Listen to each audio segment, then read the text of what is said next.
Барыңыздарга салам, урматтуу достор. Сиздер менен түстүү тасма берүүсү жана мен Айжамал Амангелди. Архитекторлар пандемия учурунда иштешип, өздөрүнүн проектилерин азыр көргөзүп жатышат. 30 октябрдан 8 ноябрга чейин Бишкекте архитекторлордун жана дизайнерлердин көргөзмөсү өтүүдө. Сиздер дагы ал жака барып көрүп келсеңиздер болот.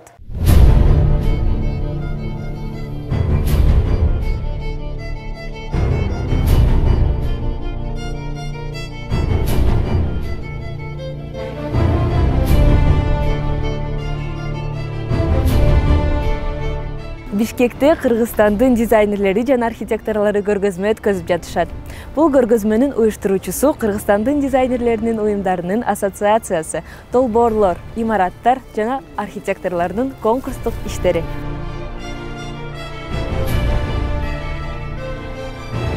Максатыбыз бүгүн коомго биздин архитектура, шаар куруу иштерибиз заманбап болгондо кандай багытта өнүгүш керек дегенди көрсөтүү. Ошолорго айтып түшүндүрүү, чтобы ар бир адам адис болбосо дагы ушул нерсени кабыл алып түшүнгөндөй болсун деген максатта ушундай формат кылдык. Анан көргөзмөбүз болсо бүгүндөн баштап 8 ноябрга чейин өтөт дагы. Ошол аралыкта биз ар бир келген көргөзмө келген адамга ушул долбоор кызыккан долбоор боюнча айтып беребиз, авторлор айтып беришет.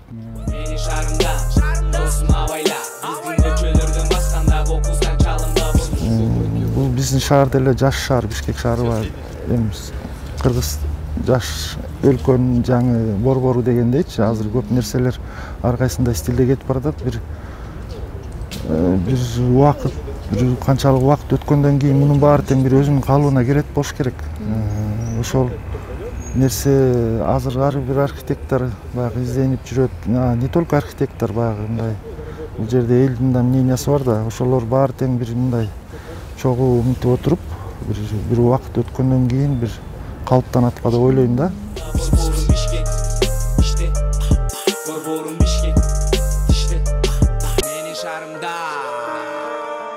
Ушундай көргөзмөгө мен биринчи жолу катыштым. Абдан кызыктуу экен. Архитекторлордун көптөгөн кызыктуу жана новатордук идеялары бар экен. Ал эми ушул идеялар ишке ашса, мындан да сонун болот.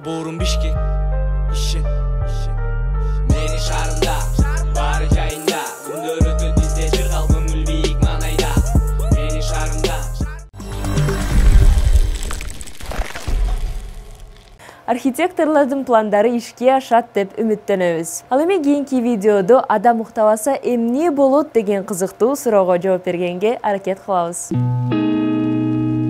1965 жылы 17 жаштагы мектеп окуучусу Рэнди Гартнер 364 саат 11 күн бою ойго жүргөн экен. Ал уйкусуз жашоо кандай болот экендигин билгиси келген. Уйкусуз экинчи күнү көздүн курчтугу жоголду. Андан кийин ал ар кандай нерселерди кол менен тааныбай калды. Үчүнчү күнү Гартнер маанайды жана координацияны башкара албай калды. Эксперименттин аягында ал көңүлүн топтой албай кыйналды. Кыска мөөнөттөгү эс тутумдун көйгөйлөрү, параноиддик бузулуулар жана галлюцинациялар пайда болду. Гартнер психологиялык жана психикалык ден соолукка узак мөөнөттүү зыян келтирбей, өз күчүн калыбына келтирсе дагы уйку жоготуу, адатта гормоналдык дисбаланс жана оорулар менен коштолот жана өзгөчө учурларда өлүмгө алып келет. Эмне үчүн уктаарыбызды эми гана түшүнө баштадык. Чоңдорго суткасына 7-8 саат, ал эми өспүрүмдөргө 10 сааттай уктоо керек. Организмден мээге чарчаганыбыздын белгиси келет. Ошондой эле сыртта караңгы болуп калгандыгы үчүн биз уктайбыз. Аденозин, мелатонин сыяктуу индукциялоочу заттардын концентрациясынын жогорулашы бизди бир аз уйкуга түртөт. Дем алуу жана тамырдын тазалыгы жайлап, булчундар бошойт. Терең уйку учурунда ДНК калыбына келет. Биздин клеткалар жоголгон энергияны кийинки күнгө чейин толтурушат. Америка Кошмо Штаттарындагы өспүрүмдөрдүн болжол менен 66%-на уйку жетишпейт. Узакка чейин уктоо организмге зыян келтириши мүмкүн. Уйку биздин окуубузга жана эс тутумубузга, маанайыбызга жана реакция ылдамдыгына таасир этет. Уйкусуздук сезгенүүнү, галлюцинацияны жаратат жана кан басымын жогорулатат. Кан диабети жана семирүү уйку менен байланышкан. 2014-жылы футбол күйөрманы дүйнө чемпионатын 42 саат бою көрүп каза болгон. Эрте өлүмгө инсульт себеп болгону менен изилдөөлөр уйкунун жетишсиздиги жана 1 суткада 6 сааттан аз уктоо инсультка алып келет деп айтышат. 7-8 саат уктап жаткандарга салыштырмалуу алар 4-5 эсе инсультка көбүрөөк кабылышат. Сейрек кездешүүчү генетикалык бузулуу менен ооруган адамдар үчүн уйкусуздук күнүмдүк нерсе. Бул абал fatal familial insomnia деп аталат. Бейтаптын денеси тынымсыз ойго болуп турат. Адам уктабай, жан дүйнөсүнүн тынчтыгын таба албаганда айлар жана жылдар өтүп, оору күчөп, адамдын акыл эси бузулуп, бул өлүмгө алып келет. Эмне үчүн адам уктабаса, бул ушунчалык укмуштуу азаптарды алып келет. Окумуштуулар бул мээде калдыктардын топтолушуна байланыштуу деп эсептешет. Ойгонуу учурунда клеткалар энергия булактарын иштетүү менен алек. Алар аденозинди камтыган ар кандай кошумча продукталарды бөлүп чыгарат. Аденозин көбөйгөндө уйкуга умтулуу пайда болот. Кофеин аденозиндин таасирин токтото алат. Ошондой эле жашоонун башка кошумча өнүмдөрү дагы мээде топтолот. Эгерде алардан айыкпаса, анда алардын бүт массасы мээге ашыкча жүк алып келиши мүмкүн. Бул көптөгөн терс көрүнүштөргө алып келет. Окумуштуулар таштандыларды тазалоонун механизмин табып, лимфа системасы деп аташкан. Ал уктап жатканда кыйла активдүү болот. Уйку учурунда мээ жүлүн суюктугу иштеп, клеткалардын ортосунда топтолгон уулуу заттарды жууйт. Жакында мээде иммундук системанын клеткалары үчүн жол түзгөн лимфа тамырлары табылды. Алар калдыктарды тазалоо үчүн да маанилүү. Лимфоздор уйку учурунда иштөө механизмдерин иликтөөнү улантып жатканда, уктоо сиздин милдетиңиз экендигин унутпашыңыз керек. Ден соолукту чыңдоону кааласаңыз, укташыңыз керек.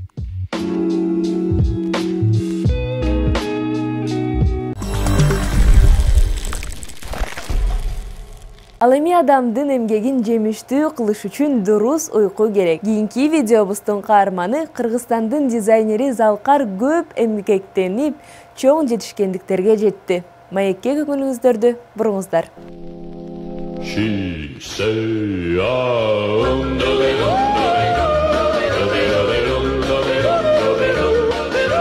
Достор, биздин студияда азыр Аскар Али уулу Залкар деген кыргыз дизайнерибиз олтурат. Ал болсо өзүнүн коллекциясын Италияда, Миланда жарым жыл мурун көргөзгөн. Сенин да бурма чач тосуп алды беле? Ооба, мен да ал жакта бурма чач тосуп алгам. Мурунку жылы аны менен таанышып калганбыз. Бул Жумагүл эже мурунку жылы мен Миланга барганда да аябай жардам берген болчу. Аны ошондо да бурма чачтын номерин берип, аны менен сүйлөшүп, ал шаарды айлантат деп неме кылып көрсөткөн.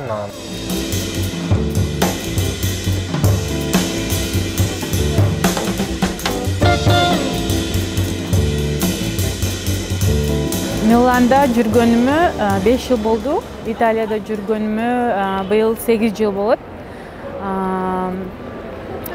Иштегени келгем, иштеп жүрүп, үй бүлөмө жардам берип бүткөндөн кийин азыр өзүмдүн карьерам менен алекмин. Окуйм, магистратурада экономист. Андан сырткары ушу мода дүйнөсүнө кызыгып, мода дүйнөсүнө аралашып келатам. Алда келип бизге группа поддержка деп коет эмеспи, ошентип келип колдоо көрсөтүп кеткен болчу. Андан кийинки жылкы быйылкы жылкы болгон ошо мероприятияда алда мындай жардамчылардын бири болуп, анан бизди да чакырып калды быйылкы жолу. Анан ошол себептен быйыл коллекция украшений жаңы жумуштарымды, турнада аталышындагы жумушумду Миланга мындай алып барып калдым быйылкы жылы. Ушу бурма чачтын жардамында. Ойлордун бир жерге топтолушун жана тактыгын сактагым келет. Азыраак чарчап көпкө жетишким келет. Милдранат организм клеткаларындагы кычкылтекти керектөөнү жакшыртып, тыңкыстап ооруганда жана чарчап чалыкканда дене жана акыл эстин ишке жөндөмдүүлүгүн калыбына келтирет. Милдранат, мен муну жасай алам. Анда бул чапан сардын коллекциясында сенин да зер буюмдарың көргөзүлдү. Ооба, ошол жерде ал кийимдерге да ылайыкташтырып, мисалы Жумагүл эже да жаңы коллекция жасап, анан ошол учурда мен да жаңы коллекция жасап жаткам. Негизи Москвага бир коллекция, Миланга бир коллекция атайын даярдап, анан Тумарга ал коллекция деген Тумарга немеге баргандан кийин Миланга барып келип, обратно бул Бишкекте Тумарда выставка болмок да. Анан ошол выставканы алып калганда биз ал жумуштарды эртерээк жазадым да, анан Жумагүл эже менен кошо чогуу ал жумуштарын жөнөттүм. Ошондо мындай жактан кийимдин ылдый жактарын бүт Жумагүл эженин кийимдери, аксессуарларды, аксессуар, сөйкө, зер буюмдар бүт барысы менин жумуштарым болду ал жерде.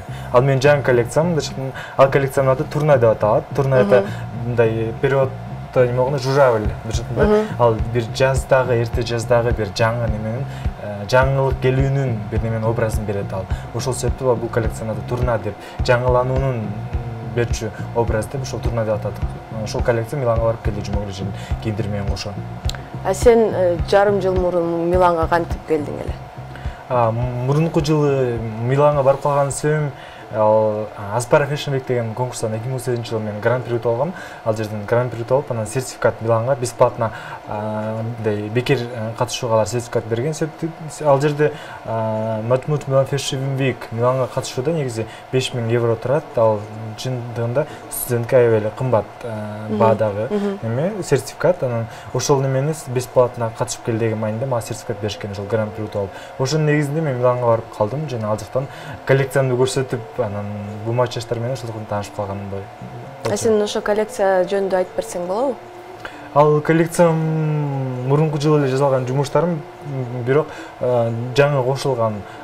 Негизи ал коллекциянын башында Древо жизни деп аталып, гизден жасалган аялдардын кийимдери болчу. Андан кийин ал кийимдерге мен 3 мындай эркектердин кийимдерин да кошуп, ошол коллекция жасап, анан чогултуп, анан Миланга ошол коллекцияны алып бардым. Ошо коллекция сага канча гран-при алып келди? Ал коллекция негизи 5 жакын гран-при, андан сырткары толтура ар бир местаны спецприз, биринчи, экинчи орундарды аябай көп жерден ал неме берди. Ал бул коллекцияны эле бир эле жасалган коллекциянын үстүнө эле кошуп мен жаңылантып, анан ошондо каждый көрсөткөн сайын жаңы стилистика менен көрсөтүп жаттым ал жердечи. Сен канча жылдан бери кийимдин дизайны менен алектенип жүрөсүң? Кийимдер дизайнер катары мындай окууну бүткөндөн кийин эле электене баштагам. Бирок мындай алып көрчү болсоң, окуу учурунда да ар бир мисалы семестр болуп эмес, ар бир семестрде бирден коллекция жасайсың негизичи. Ар бир семестр 2ден коллекция жасаганда, ошондон мен экинчи курстан бери эле дизайнермин десем болот. Себептен экинчи курста биринчи жолу жасаган коллекциям бар, бул зымдан жасалган коллекциям. Ошол коллекция менен биринчи местени алгам бир республикалык конкурстан. Андан ошондо ошо экинчи курстан бери дизайнер болуп жүрөт экенмин. Ошондо 5-6 жылдан бери мындай жатканда. Профессионалдуу дизайнер катары бул 3 жылдан бери уже профессионалдуу дизайнер катары колдонуп, мындай алектенип жүрөм. Италияда өзүң коллекцияны көргөзгөндөн кийин жашооңдо эмне өзгөрүлдү? Жашоомдо эмне өзгөрүлдү? Менин багытым боюнча негизи көбүнчө творческий жумуштарды мындай жатканда, бул творчество деген башка, анан бул бизнес деген башка.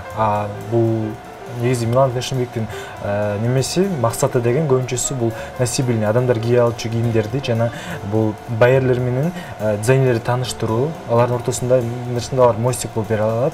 Анын максаты деле ошол болот.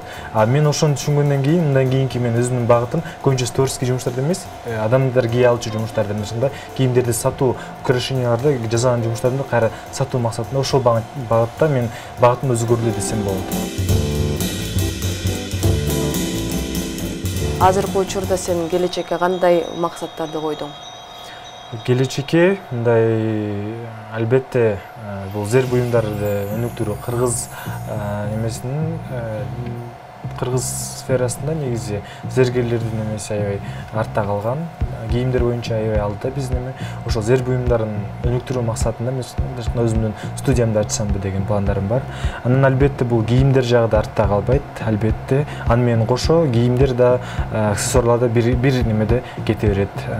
Азыркы учурда жаңы бул келе жаткан июнга жаңы коллекция дизайндап жатам. Булар буюрса июнда көрсөтүлөт биздин мода журналында. Жаш дизайнерлерге кандай кеңеш берип аласың?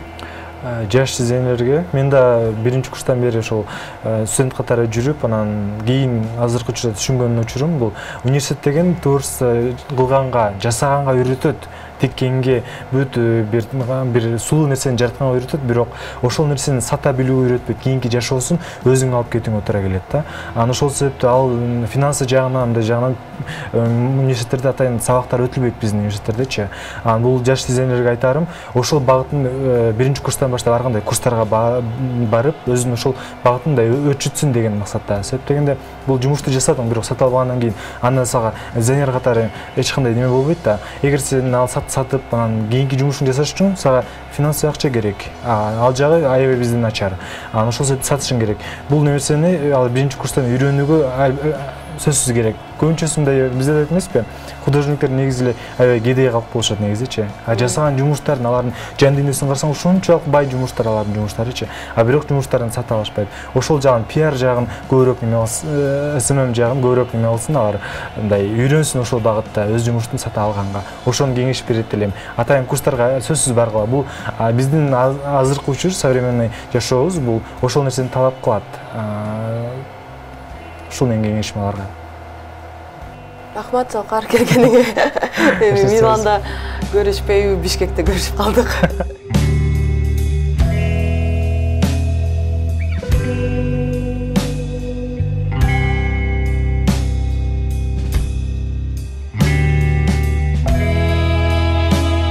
Бул мода көрсөтүүсү эми Кыргызстандын дизайнерлерин жаңы деңгээлге көтөрүп турат. Силер болсо өзүңөрдүн коллекцияларыңарды даярдап, дүйнө жүзүнө көрсөткөнгө аракет кылгыла. Биз болсо силер жөнүндө жаңылык чагылдырып турабыз.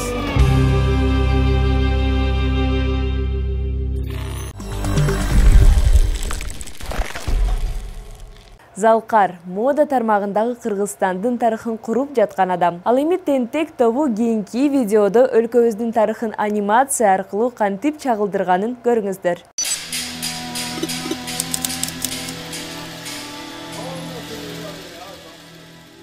Өз тарыхын билбеген элдин келечеги жок. Себеби алдыга жүрүш үчүн сен ким экениңди, башыңдан эмне өткөнүн билишиң керек. Кыргыз Республикасына 28 жыл. 28 жылдын ичинде көп нерсе болду. Биз 5-чи президентти шайладык. Урматтуу мекендештерим. 2 революция болду. Манас эпосунун 1000 жылдыгын, Ош шаарынын 3000 жылдыгын өткөрдүк. Ушулардын баарына биз кантип жеттик? Эмне үчүн биздин өлкө Кыргыз Республикасы деп аталып калды? Буга чейин эмнелер болуп өттү? Мына ушул суроолордун баарына тарых сабагы жооп берет. Ар бир мектепте бул сабак бар. Бирок ар бир мектепте тарых сабагы кызыктуу өтпөйт. Өткөн окуялар бизге берилгенден кыйла кызыктуу. Кыргыз элинин тарыхы 2200 жылдан ашуун мезгилди камтыйт. Бул сан каяктан келип чыкты? Биз азыр бул суроого жооп берүүгө аракет кылабыз. Биздин эрага чейинки 209 жыл. Сценага хундардын атактуу аскер башчысы Моде Шанюй чыкты. Анын басып алууларынын даңкы Сыма Цзяньдын Шыцы Кытай булактарында сакталып калган.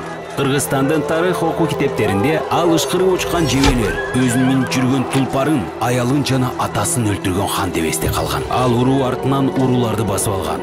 Биздин эрага чейинки 201 жылында Шыцы жазууларында анын астынан чыккан кыргыздарды кытайлар Гангундар, Хяргяз, Кирикидзе деп атаган. Мына ушинтип кыргыз деген эл жөнүндө биз биринчи жолу билебиз. Кыргыздар Моденин өлкөсүнө кошулушту. Моде Шанюнун басып алуулары аркылуу кыргыздар жөнүндө дүйнө биринчи жолу угат. Ошол эл тууралуу азыр биздин видео курста сөз уланат.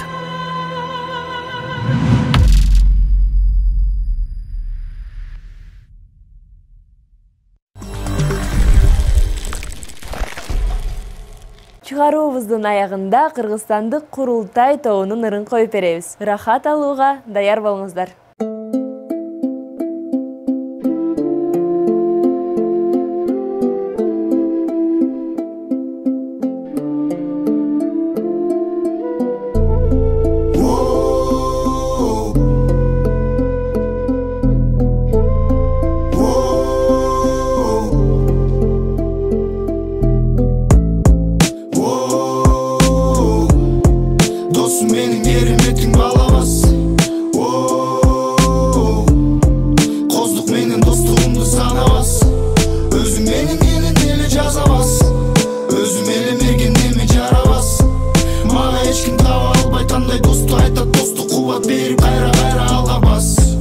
Сагам несим менен досуң дос.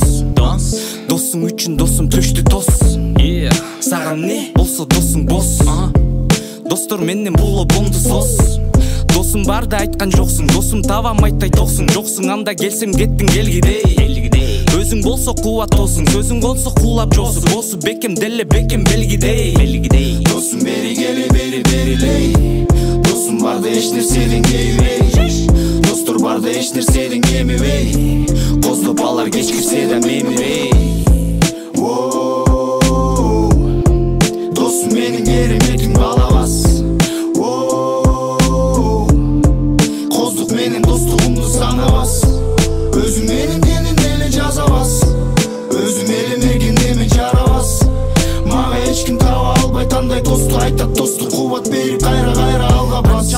адамдар мени дос дей, куру убакытты алар коробос дей.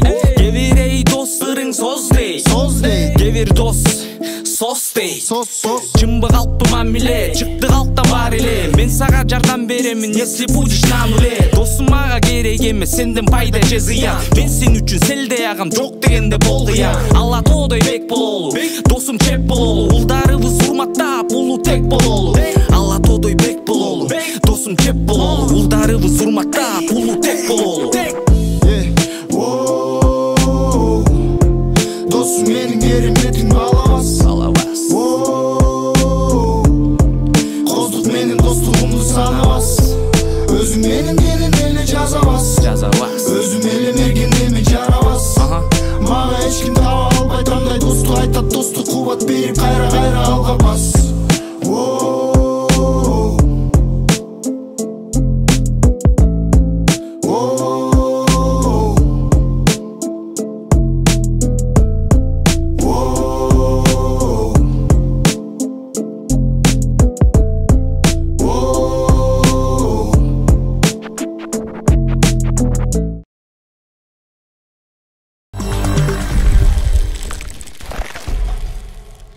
Ал эми ушинтип биздин түстүү тасма берүүбүз аягына келди. Сиздерге дүйнөдөгү бүт жакшылыктарды каалайбыз. Бизди калтырбай көрүңүздөр.